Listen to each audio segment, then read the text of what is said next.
Cette semaine, nous commençons en séance l'examen de la première partie du projet de loi de finances pour l'année 2020. Donc, la partie recettes, les impôts qu'on lève, les taxes que l'on lève, toutes ces discussions pour poser les bases d'un budget pour l'année prochaine.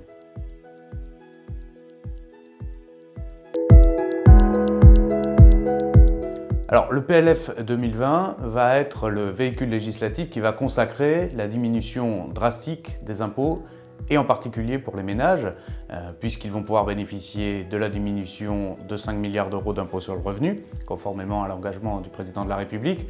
Ils vont aussi bénéficier de la suppression de la dernière tranche de la taxe d'habitation en ce qui concerne 80% des ménages.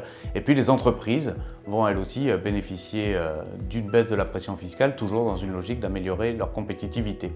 Et à côté de ce sujet pression fiscale, il y aura dans ce PLF 2020 des investissements, des financements et des moyens mis en œuvre pour protéger nos concitoyens. Les ministères régaliens sont renforcés, le budget de la justice, le budget des armées, 1,7 milliard, le budget de la sécurité est également renforcé. Et puis, ce sera aussi l'occasion de consacrer la hausse des budgets pour la transition écologique, avec un budget en hausse aussi concernant le ministère de la Transition écologique et solidaire. Donc c'est à la fois un budget de baisse de pression fiscale et un budget de renforcement de nos priorités, le régalien et l'écologie en premier chef.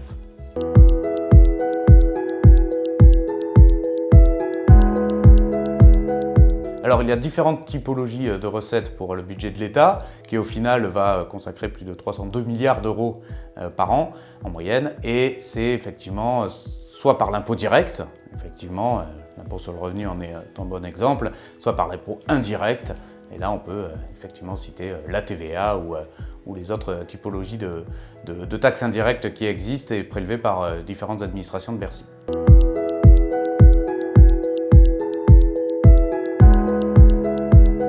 La partie sur les recettes, politiquement, elle va être à la fois simple et compliquée, puisque nous allons d'abord répondre à la promesse du président de la République envers les ménages, c'est-à-dire 5 milliards d'euros en moins, en baissant les taux marginaux des deux premières tranches, ce qui permettra d'avoir un gain moyen de 350 euros pour 12 millions de Français et 100 euros pour 5 millions de Français, puisque, vous le savez, cet impôt est progressif, donc 95% des assujettis à l'IR vont le payer, mais c'est forcément ceux qui sont directement dans les premières tranches qui vont le ressentir proportionnellement de façon plus importante, et c'est bien la cible qui est visée.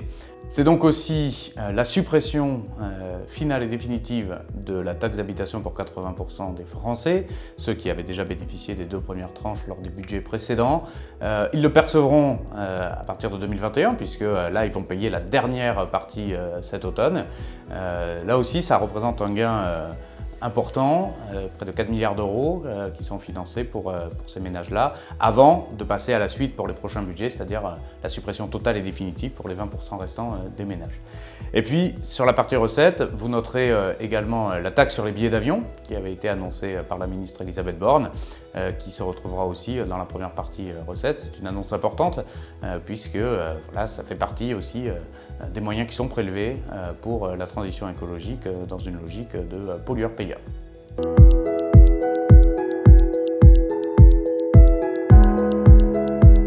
Le prélèvement à la source, d'abord, il faut rappeler que beaucoup de gens n'y croyaient pas et qu'on nous disait d'abord que ça n'allait pas marcher techniquement, l'administration fiscale a démontré le contraire, et puis que ça allait paupériser les Français puisqu'ils allaient payer leur impôt en même temps qu'ils allaient percevoir leurs revenus et que donc ils auraient un choc psychologique en bas de leur feuille de paye. La première année nous a démontré le contraire, puisqu'effectivement les Français sont tout à fait conscients qu'on leur prélève leur impôt directement sur leur feuille de paye. C'est contemporain, c'est-à-dire que c'est en fonction de ce qu'ils gagnent qu'ils vont payer des impôts. Il y a une liberté de modifier son taux avec une réactivité de l'administration qui est remarquable. L'autre bonne nouvelle pour les deniers publics du pays, c'est que le prélèvement à la source améliore les finances de l'État, puisque nous recouvrons mieux l'impôt sur le revenu avec un taux de 98,5% qui est donc comparable aux prélèvements sociaux, puisque c'est le même système. L'administration recouvre directement via l'entreprise ou le tiers collecteur en fonction de son statut.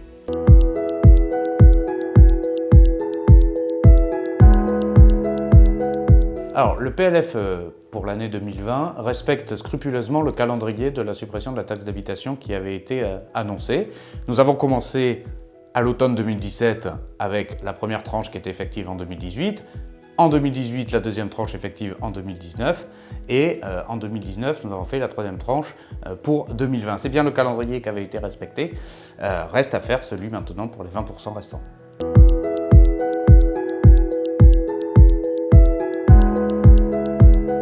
Le projet de loi de finances pour l'année 2020 ne va en aucun cas augmenter le prélèvement de taxes foncières pour les propriétaires, puisque de toute façon il n'y a aucune corrélation entre la suppression de la taxe d'habitation et la taxe foncière en soi.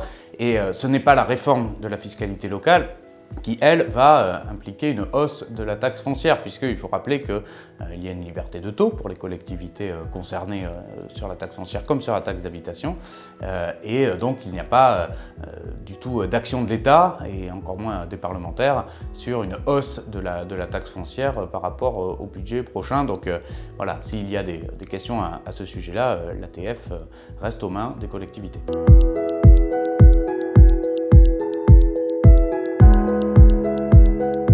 Concernant le niveau de taxe foncière qui pourrait augmenter pour un certain nombre de nos concitoyens, il faut se rappeler que l'administration fiscale peut réévaluer les bases d'un certain cadastre d'un bâtiment en fonction de son évolution. Et ça a toujours été comme cela. Le taux de la taxe foncière, lui, reste un taux libre par les collectivités concernées.